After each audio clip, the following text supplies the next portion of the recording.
தாவீது அழகாய் சொல்லுகிறார், கர்த்தரை நான் எக்காலத்திலும் ஸ்தோத்தரிச்சிட்டே இருப்பேன். எனக்கு எல்லாமே இருக்கிறப்ப துதிக்கிறவனா? அப்படி இல்லப்பா, எல்லா நேரத்திலையும் எப்பொழுதுமே உங்களை துதிக்கிறவனா?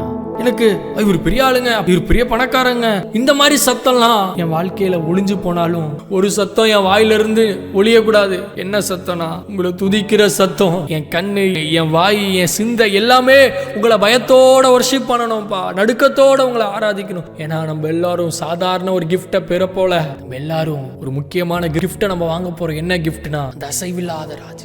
எப்பொழுதுமே உங்களை துதிக்கிறவனா?